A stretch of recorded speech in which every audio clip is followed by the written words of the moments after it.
सुहानी रात ढल चुकी, ना जाने तुम कब आओगे। अगर इमरान खान साहब आपको कहें रजी गिले शिकवे बुला देता हूँ, देखिए मेरा उनसे कोई पर्सनल कॉन्फ्लिक्ट तो नहीं है। उन्होंने मेरी नस्ल तबाह कर, जिसको आजादी कहते हैं वो, जिसको शऊर कहते हैं, उसके नाम के ऊपर जहालत का कोई लेवल नहीं।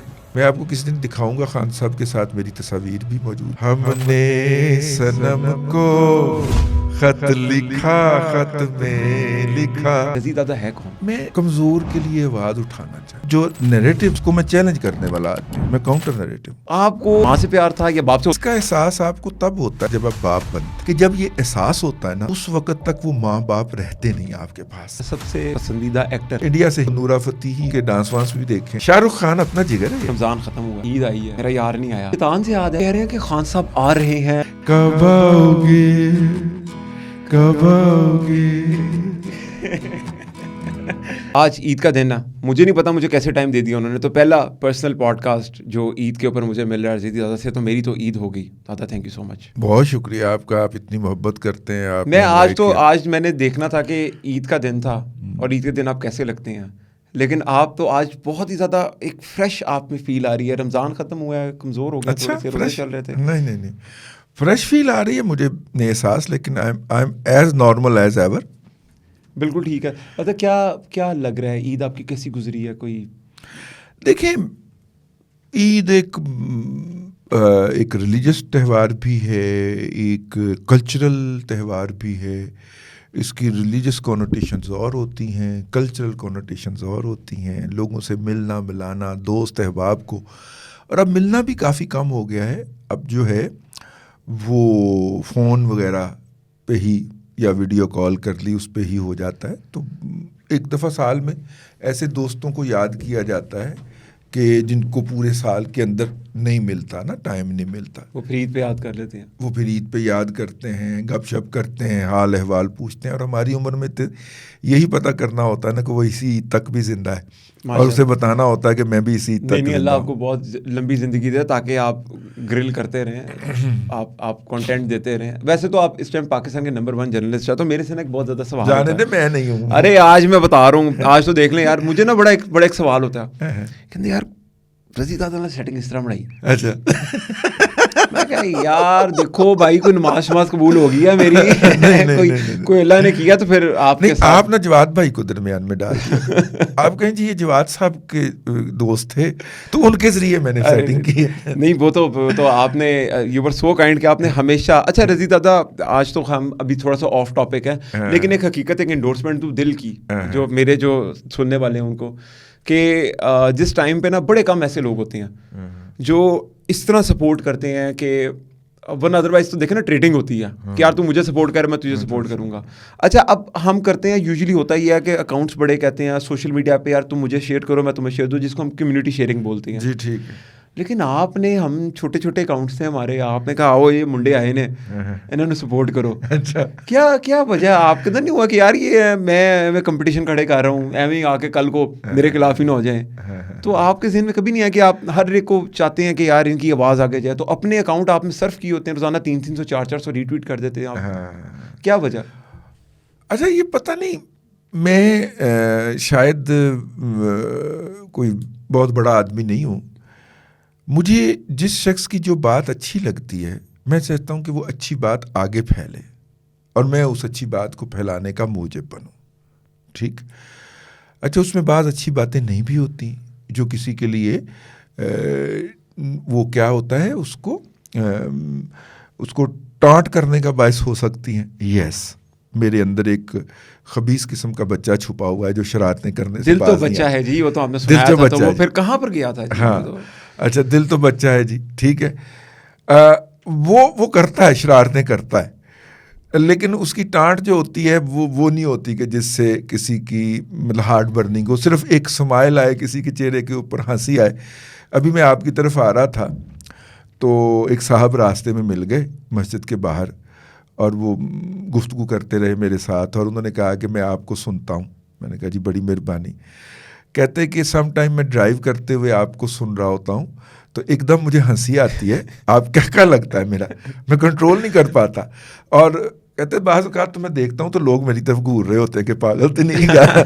तो वो बेसिकली मेरी ख्वाहिश जो होती है वो यही होती है, बेशक, ठीक है, बहुत सारे लोगों ने कि चेहरों के ऊपर स्माइल आए और at the cost of nobody, किसी कॉस्ट पे ना आए। एक बिल्कुल, मतलब कि आप एक सोशल मसले की तरफ इशारा करें, तो चीज़ों को लाइटर रख के बात करें। मुझे परसों एक दोस्त मिला, मेरे बड़े भाई का दोस्त था, तो उसके साथ एक और दोस्त था जो कि मेरा भी दोस्त है, म्यूचुअल दोस्त है। तो मैं उसको नहीं जानता था, मिला उससे, तो उसने मुझे कहा कि यार आप रज़ी दादा को जानते हैं? मैं कहा मेरे नसीब हैं। तो उसके वर्ड से मैं आप तक पहुँचा रहा हूँ क्योंकि वो सुनता है। तो हुसैन नाम है उसका। तो उसने कहा मैं आपका बहुत बड़ा फ़ैन हूँ, तो उनको बताना ज़रूर है। अच्छा, हाँ। तो उन्होंने कहा कि वो दादा पोता शो से, अच्छा, तो मैंने कहा मैं पैगाम उसी जगह पर दे दूँ। ठीक हो गया। अच्छा, अब सबसे मज़ेदार ईद की जो सबसे अच्छी बात मुझे लगी, ईद के बाद हम जो है वो बुध और जुमेरात के रोज़ 2 दिन के लिए दादा पोता शो ला रहे हैं 89.4 के ऊपर, 89.4 के ऊपर ट्यून कर लें जी, लाहौर में, पूरे पाकिस्तान में। क्या बात है। बुध, और पहले भी चल रहा है लेकिन पहले टाइमिंग हमारी कुछ कांस्टेंट नहीं है, लेकिन अब हमने दोबारा 2 स्लॉट उनसे मांगे।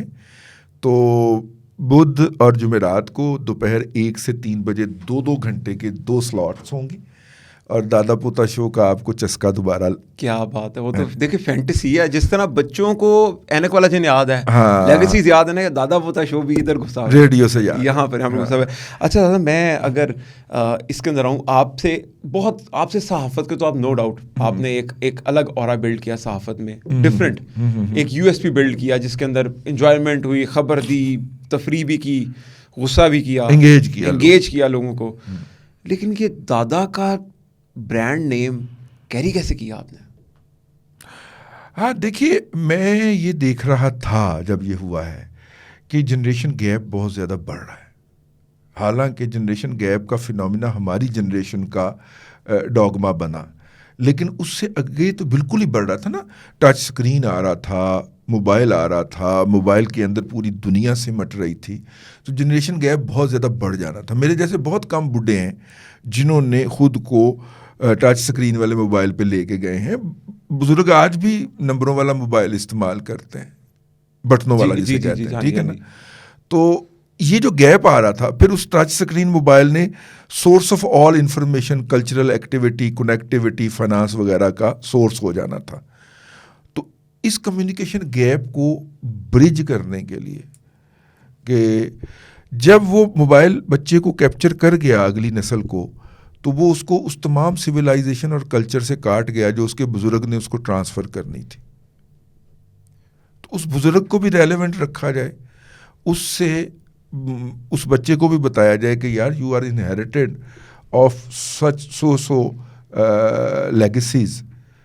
तो इस तरह बच्चे कनेक्ट रहते हैं अपनी सोसाइटी से भी, अपनी ज़मीन से भी, अपनी आबो हवा से भी। और वैसे भी आप क्योंकि उस्ताद हैं, बहुत ज़्यादा शागिर्द हैं आपके, स्टूडेंट्स आपके बहुत ज़्यादा हैं, तो शायद ये आपके अंदर भी इनग्रेन हुआ हो कि एजुकेशन मैंने उन्हीं से फीडबैक लिया ना।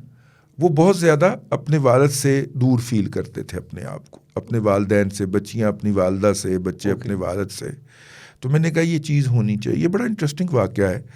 बेसिकली कमरुज़्ज़मा कायरा साहब वफाकी वज़ीर थे, वो लाहौर चैम्बर के सदर थे। हमारे दोस्त मियाँ शफ़क़त अली उनके 2 क्लास फेलोज़ रहे हुए थे। तो उन्होंने बुलाया, तो मुझे ख़ास तौर पे मियाँ साहब ने कहा आज आपने चैम्बर आना है, कायरा साहब आ रहे हैं। कायरा साहब मिनिस्टर थे, तो मैं चला गया।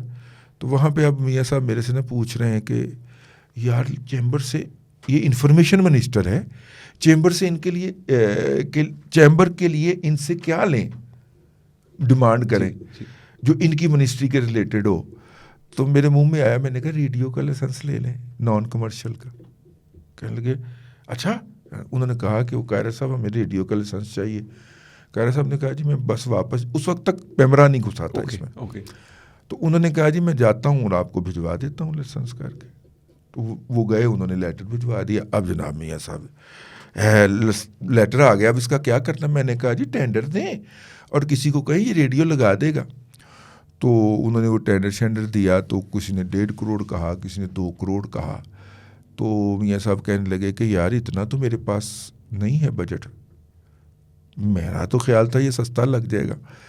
तो फिर खाकसार ने एक तारीखी फिक्रा कहा। मैंने कहा आप कितने में लगाना चाह रहे हैं? अच्छा। कहते क्या मतलब? मैंने कहा आप जितने में कहेंगे हम उतने में रेडियो लगा देंगे। वाह वाह, ठीक है। उन्होंने कहा यार ये जितना आया है ना टेंडर, इसके अगर 10-20% पे लग जाए तो। सर हमने लाहौर चैम्बर का रेडियो मबलग 26,000 रुपये में लगाया, 26 लाख रुपए, 26 लाख रुपए में। ठीक है। और वो भी परेशान हो गए कि ये क्या हुआ है। मैंने कहा ये तो टेंडर तो आया था, वो तो 1.5 करोड़ का आया। तो मैंने कहा यार वो अब जुगाड़ कर दिया आपके लिए। तो अब जनाब हम रेडियो लगा के उसके ऊपर तराने शराने आवाज़ निकल गई। अब हम घर चले गए। मियाँ साहब का 2 हफ्ते बाद फ़ोन आया, यार इन्हें तो सुनता ही कोई नहीं। तो मैं क्या कोई प्रोग्राम करोगे तो सुनेगा ना? नहीं ਤੁਹਾਡੇ ਨਾਲ साड़ा तय होया सी। मैं की तय होया सी कि ये सुनना वरना किसी ने नहीं है, मतलब कि आप सिग्नल निकाल दें। मैंने कहा मैंने सिग्नल सुनवा दिए, पूरे शहर में आ रहे हैं। नहीं यार आप आए ना। मैं फिर गया। उसने कहा कि ये प्रोग्राम को कैसे सुनेगा ये चैनल हमारा? मैंने कहा इसके ऊपर को प्रोग्राम करें, ठीक है। कहने लगे मसलन। तो सर वहाँ पे मैंने ये आइडिया सोचा। उन दिनों मैं पंजाब यूनिवर्सिटी में पढ़ा भी रहा था और डॉन के ऊपर प्रोग्राम भी कर रहा था, डॉन टीवी के ऊपर, ठीक है। तो मैंने उन्हें कहा कि मेरे जहन में ये एक आइडिया है बड़ा पुराना, मुझे कभी मौका मिला रेडियो पे तो मैं करूँगा। उन्होंने कहा रेडियो ही तो है तो करो। तो बड़ा वो हार्ड वर्किंग के दिन थे। सुबह आप निकलते हैं 8 बजे घर से और 8:30 बजे स्टूडियो पहुंचते हैं और प्रोग्राम करते हैं, ठीक है, 2 घंटे का। और 2 घंटे का प्रोग्राम करके मैं चला जाता हूँ यूनिवर्सिटी, ठीक है, और पढ़ाता हूँ मैं वहाँ पे 3 बजे तक, 2-2:30 बजे तक, ठीक है। 3 बजे तो उनकी बसें चल जाती थी। और वहाँ से फिर मैं निकल के तो जाता हूँ घर आता हूँ, घर आके खाना खा के फिर मैं टीवी स्टेशन चला जाता हूँ और 8 से 9 का प्रोग्राम करता हूँ। भाईजान एक दफ़ा निचोड़ लेता, जिंदगी निचोड़ लेती थी आपको। रात को जब आप 9:30 बजे पहुँचते थे घर पे तो आप पूरी तरह ड्रेन हुए होते थे। क्या बात है। अच्छा मैं अगर आपसे पूछूं, क्योंकि आज हम रज़ी दादा को जानने के लिए बैठे हैं, हाँ। हमें सबको पता आप कौन है, लेकिन आपकी एक लेगेसी है बहुत बड़ी, मीडिया के लोगों को तो पता है, हाँ। आपके स्टूडेंट्स को भी पता है, जो लोग आपसे बहुत प्यार करते हैं। लेकिन मैं अगर आपसे पूछूं कि सिंगल 1-2 लाइनों में कि रज़ी दादा है कौन, तो आप क्या बताएंगे? अच्छा मैं कौन हूँ? मैं कमज़ोर के लिए आवाज़ उठाना चाहता हूँ। मैं काउंटर नरेटिव हूँ। सिंध के अंदर मुजाहरे हो रहे थे, ठीक है ना, मैंने गाली खाई है, मेरे खिलाफ करारदादें उनकी बार एसोसिएशन ने पास की हैं, लेकिन मैंने बताया है कि एक आपकी बात है, उसके दूसरी तरफ ये भी बात है, ठीक है ना। रज़ी दादा काउंटर नरेटिव, हाँ काउंटर नरेटिव, रज़ी दादा काउंटर नरेटिव है। आप 6 नहरों की बात करते हो ना, तो इन 6 में से 2 तो सिंध में बनी है ना। भाई यही कहने से मैं रांदा दरगाह हो गया, मेरे खिलाफ शिकायतें लग गई, मेरे खिलाफ असम्बलियों में शोर मच गया, मेरे खिलाफ बार एसोसिएशनों में शोर मच गया। इस वक्त झूठ की सबसे बड़ी मौत ये है कि आप उसके मुकाबले में सच रख दें। झूठ बोला जाए तो उसका काउंटर नरेटिव रख दें, झूठ मर जाएगा। जो इस वक्त पाकिस्तान के सियासी, और मैं बड़ी जिम्मेदारी से कहने लगा हूं, दिफाई नरेटिव जो हैं वो अगली नस्ल तक क्यों नहीं पहुंच रहे? आप उन्हें सच नहीं बता रहे। अब सच रख दें, ठीक है ना। तो इससे आप बच जाएंगे। वो जो ब्लैकमेल करने वाला, जो झूठ फैलाने वाला, जो फेक न्यूज़ का दाई है, वो भी हार जाएगा। अभी आपने जो आगे लगी हुई हैं, हाँ। आपसे खास मैं मेरे से बड़ी मोहब्बत है लोगों को। नहीं, मैं आपको एक सच एक बात बताऊँ, हम कई दफ़ा अपना क्लोज ग्रुप में बात करते हैं जिसमें कई साफ़ी भी हैं, वो कहते हैं यार वाह रज़ी दादा कि तुम्हारी जिस तरह ना मज़ा भी आता है लेके, देखें आप जब किसी के करीब होते हैं ना, उसके बारे में बात हो रही है तो बड़ा मज़ा आता है। हाँ। कि यार ठीक है, तुम एंटर हो, हम डिस्कस हो रहे हैं, तो डिस्कस हो रहा है, ताड़ा बंदा डिस्कस हो रहा है। तो यकीन करें मैं हर जगह पे ना साफ़ियों के सर्कल में रिजवान रज़ी दादा, तो मरीम नवाज भी हो रही हैं, तो मैं कह रही गिनती चुनती के 4-5 मिनट, तो मुझे कहते हैं यार, एक बंदे ने मुझे कहा कि मैं खुद मार्केटिंग का थोड़ा बहुत तो काम जानता हूँ, करता हूँ, तो मैंने कहा जब कोई किसी की गैर मौजूदगी में डिस्कस हो रहा हो ना और उसके खिलाफ ही बात हो रही हो तो समझो वो जीत गया। हाँ।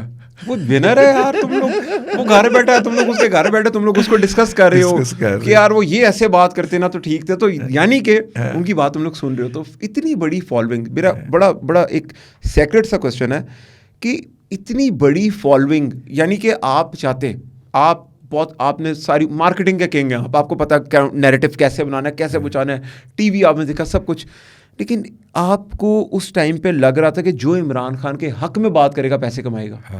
ठीक है, मैं आज इस पे कि जो इमरान खान की बात करेगा डॉलर की बरसात हो जाएगी। और बेशुमार लोगों ने अपने ज़मीर बेचे, बिल्कुल, कोई इसमें दो राय नहीं है।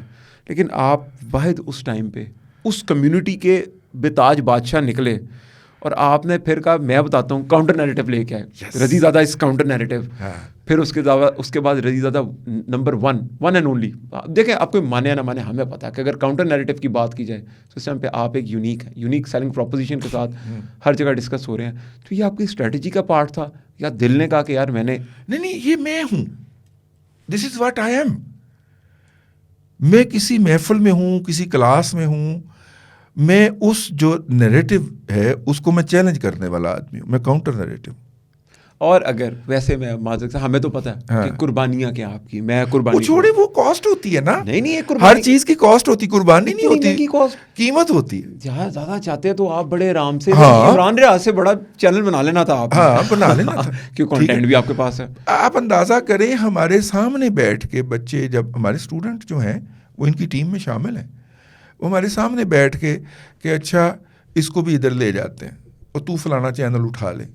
इमरान रियाज साहब के पास जो चैनल है उसका, वो पीटीआई ने बेचा था उसको। अच्छा, उन्होंने पीटीआई से इस शर्त पे वो ख़रीदा था कि मैं आपका कंटेंट जनरेट करूंगा और आप इसको अपने ग्रुपों में मार्केट करेंगे, not in Pakistan and anywhere else. सिर्फ मुझे यूरोप और अमेरिका के जो आपके ग्रुप्स बने हुए हैं उनके अंदर आप शेयर करेंगे, मेरा लिंक प्रमोट किया करें, मेरा लिंक प्रमोट करेंगे, बस इस कॉस्ट के ऊपर उसने। बाकी मैं कंटेंट आपकी मर्जी का जनरेट करके दूंगा तो आप देखिएगा आग लगा देंगे। या दादा सलाम आपकी कुर्बानियों को। तो आपका क्या ख्याल है, ये ऑफर हमें नहीं आई होगी? हो ही नहीं सकता, जिनकी आप ट्वीटें ठीक करके भेजते थे इमरान खान साहब की। तो जो हमारे पास ट्वीट जो है वो दुरुस्त होने के लिए आ सकती है, तो वो क्या ये ऑफर नहीं आ सकती? No doubt. मेरी तो मिन्नतें की बड़े दोस्तों ने कि ना कर यार, ना कर, बच्चे हैं तेरे छोटे छोटे, ठीक है ऐसे ना कर। मैंने कहा यार मैं नहीं कर सकता वो लोग कर रहे हैं। मैंने हमेशा सहाफत अपनी टर्म्स एंड कंडीशन पे की, जो बात मुनासिब समझी है वो कही है। हाँ, फोरम का ध्यान रखा है कि इस फोरम में क्या ये बात कही जा सकती है, क्या मैं ये बात कह के इस फोरम से किक आउट तो नहीं हो जाऊंगा, तो ये ध्यान रखा है। मुझे उस फोरम पे रहना है ताकि मुस्तकबिल में मुझे बात करने का मौका मिल सके। बाकी अपना हमने सोशल मीडिया के ऊपर बड़े बड़ों की चीखें निकलवाई हैं। हम गवाह हैं, हम तो गवाह हैं इस बात के जी। हमने देखा है कि आपने क्या कुछ किया और कैसे एक ट्वीट से। मुझे इस बात पे हैरत हुई कि मैं जिस दिन गया हूँ खान साहब के वो फैसले वाले दिन, उन्होंने मुझे रिकॉग्नाइज किया है बाकायदा। वो उसकी रीज़न मैं आपको बता देता हूँ। देखिए, पीटीवी खान साहब के पास रखता है। पीटीवी पे खान साहब कौन किसको देखते हैं? वो ना परवेज निला साहब मेरे पॉडकास्ट में बैठे थे, तो हम बड़ा खुश है, आपका प्रोग्राम ना पीटीवी पे तब आ रहा था। कहते आप सोचो दिल भाई कि खान साहब टीवी लगाएं, आगे पीटीवी लगाओ और रजीद आगे के खान साहब। और मैंने आंखें बंद की और मुझे आप नजर आए कि पीटीवी पे ना खान साहब वैसे बैठे हुए देख रहे हैं और आप आगे थे खान साहब। तो हमने कहा अब हमें पता चला कि होने क्या लगा। तो इसलिए फिर आपसे तो खैर खास प्यार है। अच्छा दादा, मैं अगर आपसे एक बड़ी प्राइवेट चीज़ पूछूं कि माँ बाप, आपको ज़्यादा माँ से प्यार था या बाप से? होता तो दोनों से प्यार है, लेकिन क्लोज किसके थे आप? देखिए, इसका एहसास आपको तब होता है जब आप बाप बनते हैं और आपके प्यार के जो मंबे होते हैं, आपके बच्चे, वो आपकी गोद में खेलते हैं। फिर आपको एहसास होता है कि मुझे से मेरे बाप को और मेरी माँ को कितना प्यार था। लेकिन मसला हमारी सोसाइटी का ये है, हमारे मुआशरे का, कि जब ये एहसास होता है ना, उस वक़्त तक वो माँ बाप रहते नहीं आपके पास। ठीक है ना। तो इसलिए इनकी कदर करनी चाहिए। जब आपको ये फील आती है ना कि उफ, जो मैं इसके लिए महसूस कर रहा हूँ, जो मेरी गोद में बैठा हुआ है, मेरे लिए भी किसी ने महसूस किया था, फिर आपको जब उनकी कदर आती है, वैल्यू आती है। मेरे से दोनों ने प्यार किया बहुत ज़्यादा, मेरे वालिद साहब ने भी और मेरी वालदा ने भी। बल्कि मैं अगर कहूँ कि मेरे से मेरे दादा ने बहुत प्यार किया तो बेजा नहीं होगा। अच्छा, आप ज़्यादा किसी करीब थे, मदर के फादर के? मैं अपने वालिद साहब के बहुत करीब, क्योंकि वालिद साहब जो थे वो, उनको बीमारी हो गई जब मैं अभी स्कूल गोइंग नहीं था, बल्कि बहुत ही छोटा था। तो 3-4 साल के लिए उन्होंने सारी मसरूफियत तरक कर दी और घर पे बैठ के अपना इलाज किया। उन 3-4 सालों में मेरे से बड़े बहन भाई जो थे वो सारे स्कूल गोइंग थे ना, वो स्कूल चले जाते थे। तो मैं अपने वालिद साहब के साथ अकेला टाइम गुजारा हुआ है उस बीमारी में ना। वो मुझे उठाते, खिलाते, बाहर लेके जाते, मतलब इतना, एक तो बीमारी के दौरान वो मूव कर सकते थे, उस पूरी एक्टिविटी में मुझे साथ रखते हैं। वो जो टाइम है ना, वो बहुत कमाल का टाइम है, मेरी अभी तक याद लाशऊर का हिस्सा है। क्या बात है। चलें, अल्लाह मियाँ दर्जात उनके बुलंद करें। आमीन। कि माँ बाप तो ऐसी प्यारी चीज़ है। मैं भी अक्सर हकीकत बताऊँ आपको कि अभी मेरा एक वीज़ा एप्लीकेशन के लिए जा रहा था, तो मुझे वो अकाउंट्स में लड़का कहता है कि आप अदील भाई, आपके वालिद साहब की जो डेट ऑफ बर्थ है ना, वो 4 अप्रैल है, तो आपने याद रखना इंटरव्यू में। तो मैं 1 अप्रैल का हूँ। तो वो ना, मैं ट्रॉमा में चला गया। मैंने कहा तूने मुझे क्यों याद करवा दी। और अब वो 8 अप्रैल को बुकी डेथ हुई थी मेरे। तो जाने के बाद ही कुछ चीज़ें क्लियर होती हैं, बिल्कुल कुछ चीज़ें क्लियर होती हैं। लेकिन फिर भी आप जो ये माँ बाप की लेगेसी है, मैं अब आपसे जिस क्वेश्चन के ऊपर, क्योंकि आपका असल ताल्लुक तालीम से है। देखिए, पेरेंटल लेगेसी अगर आप कैरी नहीं करेंगे ना, आप गुमराही का शिकार होंगे। इस वक्त हमारे यहाँ जो काम हुआ है ना, जिस बात के ऊपर फिल्म के ज़रिए, टीवी के ज़रिए, रेडियो के ज़रिए जो काम हुआ है, वो आपको आपकी इनहेरिटेंस से या पेरेंट लेगेसी से तोड़ने का हुआ है। ठीक है, आपके यहाँ इश्क़ ममनू का ड्रामा चलाया गया, उसको मकबूल बनवाया गया, क्योंकि इमरान अहमद खान नियाज़ी शादी से पहले पिंकी पीरनी के यहाँ जाया करते थे। तो आज आपको आपकी नस्ल कहती है कि ये क्या बात हुई, क्योंकि ये इश्क़ ममनू के ऊपर पली हुई नस्ल है। उनके ख्याल में ये कोई गुनाह नहीं है, ये उनका ज़ाती मामला है, क्योंकि एक पूरी नस्ल के ऊपर इन्वेस्टमेंट की गई। अगर वो टीवी पे नहीं किसी ने देखा, वो सोशल मीडिया पे दिखाया। आप अंदाज़ा करें, मेरे एक बहुत अजीज़ दोस्त, जिनको कम से कम मैं तो अजीज़ समझता हूँ, हो सकता है उन्होंने मुझे ज़िंदगी में इस्तेमाल किया हो, ठीक है, वो अपनी तरफ से इस्तेमाल कर गए हो, मैं उनको दोस्त ही समझता हूँ और अजीज़ भी समझता हूँ, कराची से ताल्लुक़ रखते हैं। उन्होंने मुझे जोर लगाया कि आप अल तगरल देखें। इक़्तिदार में आने के बाद अल तगरल जी, और इक़्तिदार से पहले इश्क़ ममनू, ठीक है, ये दोनों एक पूरी प्लानिंग का हिस्सा थे। हम किसी दिन अगर अबलागी महाजर के ऊपर बात करेंगे, या कम्युनिकेशन स्ट्रेटजी जो जिससे पाकिस्तान को शिकार किया गया, पाकिस्तानी मुआशरे को, उस पर बात करेंगे, तो और उसमें इमरान खान जो है वो मेन करैक्टर है, उसको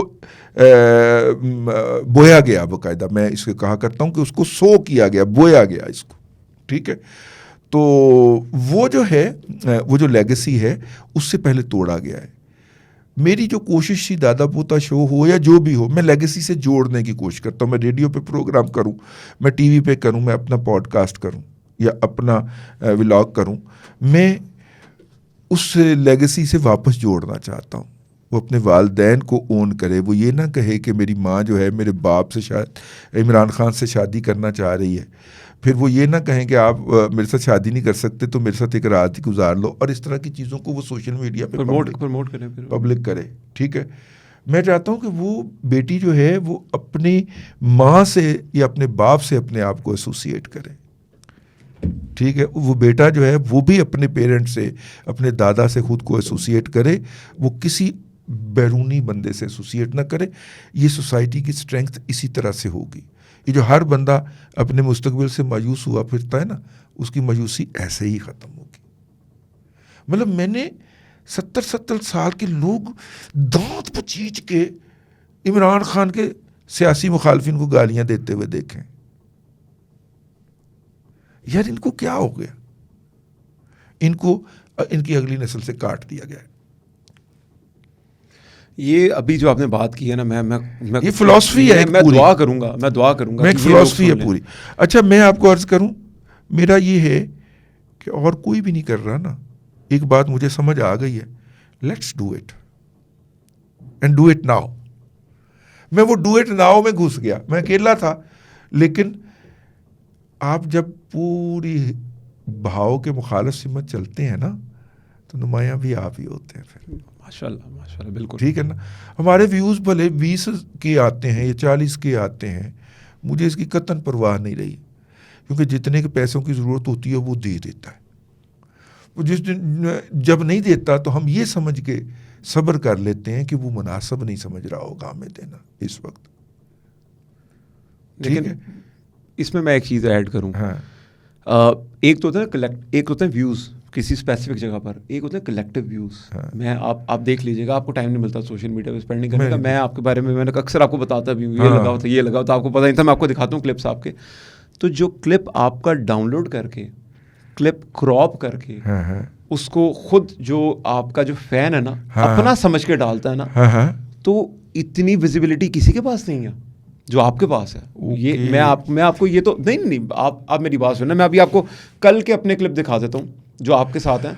कलेक्टिवली कल के दिन आपकी तस्वीर पे कोई 1.5 से 2 लाख व्यूज हैं। देखिए, मेरा मकसद जो है वो पैसे कमाना नहीं है, पैगाम पहुंचाना। और वो तो पैगाम पहुंच जाता है, मेरी मेहनत वसूल हो जाती है। व्हाट्सएप ग्रुप्स में आपके मैसेजेस हर जगह पर, टिकटॉक पे वीडियोस लगी हुई और आपको नहीं पता उसके बारे में। मुझे नहीं पता। बेसिकली जो मैसेज की कम्युनिकेशन है जिसके आप आदमी हो, वो इससे बड़ी तो कम्युनिकेशन हो नहीं सकती। हो रही। और ख़ास तौर पे उस मैसेज की ओनरशिप जो है लोगों की तरफ से ले लेना, ये एक बहुत बड़ा एजाज़ है कि वो उसे अपनी तरफ से डालते हैं। बेशक कुछ चंद ऐसे सवालात हैं जो आज से पहले मैंने आपसे नहीं सुने, लेकिन मैं आज चाहूँगा उनके जवाब आपसे लेना। लेकिन उसके बाद मैं एक चिपन करूँगा चीज़ कि आपने बताया ना रज़ी दादा इज़ काउंटर नैरेटिव। तो मेरी जो परसेप्शन आपके बारे में, ऑब्वियसली आप एक उस्ताद हैं, आपने, और जो उस्ताद होता है ना ख़ास करके आपके टाइम का, आपकी लेगेसी का, उनकी ख्वाहिश होती है बच्चों को इम्प्रूव करना। हाँ। उनकी तालीम व तरबियत के ऊपर उनके वज़न डालना। तो जब आप जैसे शख्स ने इस माशरे को बिगड़ता हुआ देखा, और आपको रूट कॉज भी पता तो क्या हुआ, जिस तरह भी आपने इश्क़ ममनू की बात की, आपने उसके बाद अल-तुकरुल की बात की, तो आपको पता था क्या हो रहा है, तो किसी को खड़े होना था और वो किसी आप थे। तो हम तो जी बहुत प्राउड फील करते हैं कि मेरी खुशकिस्मती है कि मैं आपसे बहुत ज़्यादा चीज़ें सीखता हूँ और आपको पढ़ता हूँ।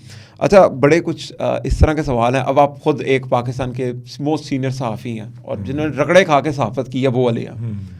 सबसे अच्छा सहाफ़ी कौन लगता है आपको? सबसे अच्छा सहाफ़ी कौन लगता है पाकिस्तान में? देखिए, वो एक शेर है ना कि बहुत करीब से देखा है इन खुदाओं को और बहुत करीब से कुछ राज पाए हैं मैंने। मैं कुछ अरसे के लिए किसी बंदे को उस फ्रेम में फ़िट करके देखता हूँ, फिर जब उनकी शख्सियत के फ्लॉज सामने आते हैं फिर उनको उतार देता हूँ, उनकी तस्वीर कोई और तस्वीर फ़िट करने लग जाता हूँ। तो आजकल फ्रेम खाली है। कोई कभी तक कोई उधर पहुंचा नहीं वहां पर, क्योंकि ऑब्वियस बात है, मतलब आप एक शख्स को समझते हैं कि यार ये बहुत अच्छा आदमी है, और जब आप उसको उस फ्रेम मतलब करीब जाते हैं तो आपको उसकी बहुत सारी ऐसी खामियां नज़र आ जाती हैं जिसके ऊपर आप कंप्रोमाइज़ नहीं कर सकते, जिसके आप एक्सपर्ट भी होते हैं और आप उसको फिर अपने तज्जिए से देखते हैं। अच्छा जी, सबसे मुनफरिद और अच्छी आवाज़ अपने अलावा आपको किसकी लगती है? नहीं, मेरी तो आवाज़ कोई नहीं, मैं तो ऐसे ही हूँ। मतलब मुझे जिसे कहना चाहिए कि मेहदी हसन खान साहब जो हैं, अच्छा, मेरा मतलब है कि उन जैसी आवाज़ कोई नहीं आई। ठीक है, अगर पिछले दिनों ताफू साहब ने फरमाया कि वो धीमे सुरों के शायर थे, वो ऊंचे सुरों में नहीं गा सकते थे, मेरा ख्याल ये उन्होंने ज़्यादती की। ताफू साहब भी अब अल्लाह के पास चले गए, वहीं पे बैठ के उनसे निपट रहे होंगे मेहदी हसन खान साहब उनके पीछे। ठीक है ना। अच्छा, अब ताफू साहब चूँकि तबले के थे, ज़्यादा एक्सपर्टीज़ थी उनकी, वैसे उन्होंने म्यूज़िक भी दिया है लेकिन बुनियादी तौर पे उनकी एक्सपर्टीज़ तबले में थी, रिदम तो रिदम में थी। तो इसलिए हो सकता है कि उनके मेयार के मुताबिक ना हो, मेरे मेयार के मुताबिक बर सगीर ने अगर कोई सबसे बड़ी आवाज़ पैदा की है तो वो उस्ताद मेहदी हसन खान साहब हैं। अच्छा, सबसे पसंदीदा एक्टर मौजूदा और एक पुराना बता दें, जो कोई हैं? जो एक्टर कोई पाकिस्तानी या इंडियन? चले पहले पाकिस्तानी बताएं आप। हैं?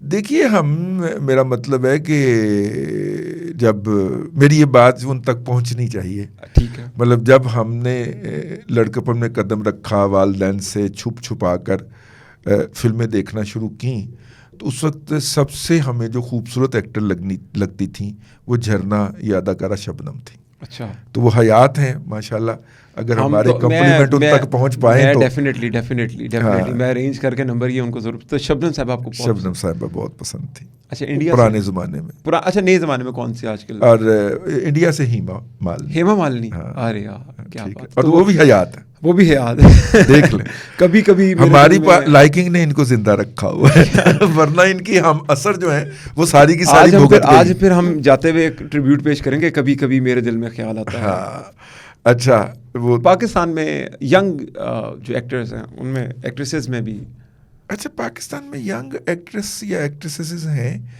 उनमें कोई मतलब फिल्म में तो मुझे कोई ऐसी करैक्टर नज़र नहीं आया कि जिसका मैं कर सकूं। ताहिरा नकवी थी, रेडियो की, टीवी की, पीटीवी की अदाकारा थी, उनकी एक ट्रेजिक डेथ हो गई। और सरवत अतीक मेरी बहुत फेवरेट अदाकारा थी, और शायद उसमें ये तासुब भी हो कि अस्करी बैकग्राउंड से थी ठीक है, लेकिन वो बहुत अच्छी, उन्हें पता था कि वो स्क्रीन को हैंडल कैसे करना है, कैमरे को हैंडल कैसे करना है, मतलब और कैमरे के सामने अपने आप को कैरी कैसे करता है। What a lady she. India में जो आजकल नौजवान यंग एक्ट्रेसेस हैं, मुझे वो जो जब वो भाग दौड़ कर, और इंडिया में वैसे बाय द वे जो रूल कर रहे हैं वो इंडियन तो नहीं है ना, उनके पास तो पासपोर्ट कहीं और का है ना। हाँ, भले वो नूरा फतेही हो और भले वो खातून हो, वो क्या नाम है, हाँ, वो ज्यादातर तो गैर मुल्की है ना वहाँ पे। तो नूरा फतेही वैसे पसंद है आपको? नाम आया? नहीं, मेरा नाम सुना है नाम सुना है, कोई उनके डांस वांस भी देखे, अदरवाइज इसके अलावा और कुछ नहीं। लेकिन ऑब्वियसली टैलेंट तो है, ज़ाहिर है वो टैलेंट है, इस वक्त रूल कर रही है भाई वहाँ। लेकिन मेल एक्टर्स की बात करें अगर इंडियन में मौजूदा, हाँ, कोई एक तो होगा यार, खान ही खान है वहाँ पर। शाहरुख खान अपना जिगर है यार। शाहरुख खान जिगर है, हाँ पसंद है आपको? मुझे बहुत पसंद, और एक्टर भी फिर वो वैरायटी उसके अंदर। और मुझे नहीं मेरी उनसे मुलाकात नहीं है, लेकिन मेरे कुछ दोस्तों की, बहुत करीबी अजीज दोस्तों की मुलाकात है, तो उन्होंने बताया कि हम्बल भी बहुत है शाहरुख खान। और मैंने कहा कि आप ये कैसे कह सकते हैं, तो उन्होंने कहा कि हम जहाँ पे ठहरे इस दफ़ा दुबई में, साथ वाले घर में थे, हमें बताया गया कि यहाँ पे शाहरुख अपनी फैमिली के साथ ठहरे हुए। कहने लगे हम जब बाहर निकले तो वो एक दिन तो वो भी निकल रहे थे, तो मैं उनके पास जाके मैंने तारुफ करवाया कि इस तरह मैं पाकिस्तान से हूँ। कहते वो बंदा अगले 45 मिनट वहीं पे खड़ा गली में गाड़ी के पास मेरे से गुफ्तगू करता रहा, और उसने 1 मिनट के लिए भी ये नहीं बताया, एहसास दिलवाया कि मैं कोई मसरूफ़ आदमी हूँ या मैं सुपरस्टार। वाह वाह वाह, ठीक है। और बात भी अमूमी बातों के ऊपर हो रही थी। He was so keen to know about me, ठीक है, अबाउट माई बिजनेस और अबाउट माई एक्टिविटीज़, और मतलब कि, और वो कहने लगे कि नॉर्मली इस तरह की गुफ्तगू जो है 2.5-3 मैक्सिमम 5-6 मिनट में ख़त्म हो जानी चाहिए, जो गेट पे हो रही होती है, जो स्ट्रीट में चलते हुए। तो हम वहाँ पे 40 से 42 मिनट खड़े रहे। क्या बात है, ठीक बात है। इतना तो इससे उनका एहतराम या उनकी मोहब्बत मेरे दिल में और बढ़ी। दूसरा वो मेरे हम उम्र ही हैं, उधर फिट शिट रहते हैं आप भी एक्सरसाइज करें तो आप शाहरुख खान से ऊपर वो गाने में भी फिट शिट का लफ्ज़ इस्तेमाल करते हैं। अच्छा दादा, जाते हुए आपसे कि आपने पाकिस्तान की सहाफ़त के अंदर एक काउंटर नैरेटिव, हाँ काउंटर नैरेटिव। अच्छा, मैं अगर अब आपसे पूछूं कि अगर इमरान खान साहब आपको कहें कि रज़ी मैं सारे गिले शिकवे बुला देता हूँ, तो क्या आप भी बुलाने को तैयार हैं? नहीं, देखिए मेरा उनसे कोई पर्सनल कॉन्फ्लिक्ट तो नहीं है ना। मैं आपको किसी दिन दिखाऊंगा, खान साहब के साथ मेरी तस्वीर भी मौजूद है मुख्तलिफ फंक्शंस में, ठीक है। वो कोई मेरा उनसे कोई पर्सनल तो नहीं है। उन्होंने मेरी नस्ल तबाह कर दी अगली, जिसको आज़ादी कहते हैं, वो जिसको शऊर कहते हैं, उसके नाम के ऊपर जहालत का कोई लेवल नहीं है। मतलब मेरी अगली नस्ल सिलिकॉन वैली के अंदर रूल करती हुई नजर नहीं आ रही। मेरी अगली नस्ल सोशल मीडिया के ऊपर बकवास करती हुई नजर आ रही है, और मैं समझता हूं कि ये मेरा ज़ाती नुकसान है, मेरे मुल्क का नुकसान है, मेरी कौम का नुकसान है, और उनको गालम गलोच पे इस शख्स ने लगाया है। वो तौबा कर भी ले, एक नस्ल तो तबाह हो गई ना मेरी इमीडिएट अगली नस्ल जो थी। भाई मैं अपनी मेरे एक चीफ रिपोर्टर थे सैयद मायद अली जो हैं, वो मुझे सैयद मायद अली साहब जो थे, खान इज कमिंग वाले, आईके इज कमिंग वाले। अच्छा नहीं वो नहीं ये और है, मायद अली और हैं, तो वो इस तरह की हरकतें नहीं करते। तो मायद अली साहब मुझे ना प्यार से कहा करते थे, तंजन ये तुम अपनी छोटी सी तलवार के साथ जो जिहाद करने लगे हुए हैं ना, इसका इम्पैक्ट कोई नहीं होना। मैंने कहा मायद साहब मैं तो अपना करूँ ना, इम्पैक्ट होता है या नहीं होता, इम्पैक्ट उसने अपने जिम्मे रखा हुआ है, ठीक है ना, वो इम्पैक्ट हुआ तो मैं आज आपके सामने बैठा हुआ हूँ। क्या बात है। क्योंकि मियां मोहम्मद साहब बख्श साहब फरमाते हैं ना कि माली दा कम पानी लाना, पर पर मशकां पावे, ते मालक दा कम फल फूल लाना, लावे या ना लावे। हमारा काम जो है वो कोशिश करना है। हम इसी के वो क्या है जी, मुकल्लद नहीं, इसी के मुकल्लद है। हमारा काम सिर्फ कोशिश करना था, वो हमने कर दी। आगे वो बार-बार हुई या नहीं हुई। मैं जी आखिरी सवाल के ऊपर आ रहा हूँ। हाँ। रमज़ान ख़त्म हुआ है, हाँ। ईद आई है, हाँ। मेरा यार नहीं आया। हाँ। ये तो किसी ने शरारत आ गई, शैतान आ गया मेरे में। तो शैतान से याद है, वो कह रहे हैं कि खान साहब आ रहे हैं, ईद पे आ रहे हैं खान साहब। हाँ। शैतान आ रहे हैं वो राणा अजीम साहब ने किया है ना, क्योंकि बाकियों ने देखा कि ये नैरेटिव तो इस दफा नहीं चलना। वो कुल्फी का म्यूजिक जिनकी बात पे लगा होता है। तो राणा साहब जो हैं उन्होंने फरमाया, राणा अजीम साहब ने पिछले दिनों चोरी करते हुए भी इनके 2 मतलब उनके 1 से ज़ायद घर हैं, एक तो उसमें वो खुद रहते हैं, अच्छा, बाकी उन्होंने किराए पे दिए हुए हैं, ठीक है। उनके जो जेलस लोग हैं ना, उनके मुखालिफ, वो उन पर इल्ज़ाम लगाते हैं कि ये इन्होंने कब्जा करके लिए बनाए हुए हैं, ठीक है। लेकिन नहीं, अल्लाह का उन पर बड़ा करम है, ठीक है। वो उम्रे के ग्रुप भी लेके जाते हैं। अच्छा। मैंने भी उनको एक दफ़ा रिक्वेस्ट की थी कि मुझे भी लेके जाए, लेकिन पता नहीं मैनू क्यों नहीं लेके गए। कुल्फी का लेकिन जो म्यूजिक लगता है ना उनके।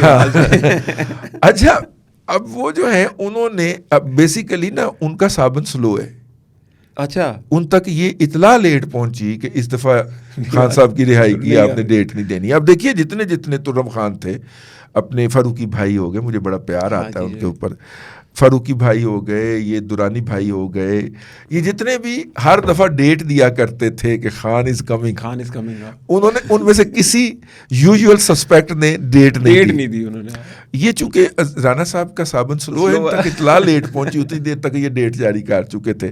और उन्होंने कहा कि जो हुकूमत पाकिस्तान के बड़े जो हैं, यानी कि प्राइम मिनिस्टर और चीफ ऑफ आर्मी स्टाफ और जनाब ये सारे सदर, ये सर जोड़ के बैठे हैं कि जनाब ईद के ऊपर खान को रिहा कैसे किया जाएगा। ये उनका क्रक्स निकलता है या तासुर मिलता है उस जो फिक्रा जो शायद अप्रैल फूल ना कहना उन्होंने भी कह देंगे। हाँ, हो सकता है अगले क्लिप में कह दें कि ये अप्रैल। दादा आज बड़ा मुझे, क्योंकि आज सियासत से हटके बहुत ज़्यादा बातें हुई आपसे, और आपने कुछ पर्सनल बातें शेयर की, तो बड़ा अच्छा लगा आपसे ये बातें जान के। मुझे उम्मीद है कि ये वाला जो आपका ये जो रज़ी दादा का ये वाला पार्ट है ना, ये भी लोगों को समझ आएगा। वैसे तो सबको पता है।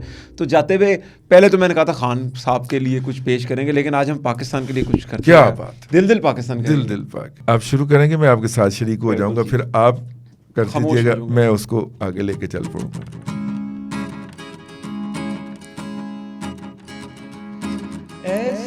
ज़मीन और आसमां इसके सिवा जाना कहाँ, ऐसी रहे ये रोशनी पड़ता रहे ये आरमां, दिल पाकिस्तान, जा पाकिस्तान, दिल पाकिस्तान, जा पाकिस्तान, दिल।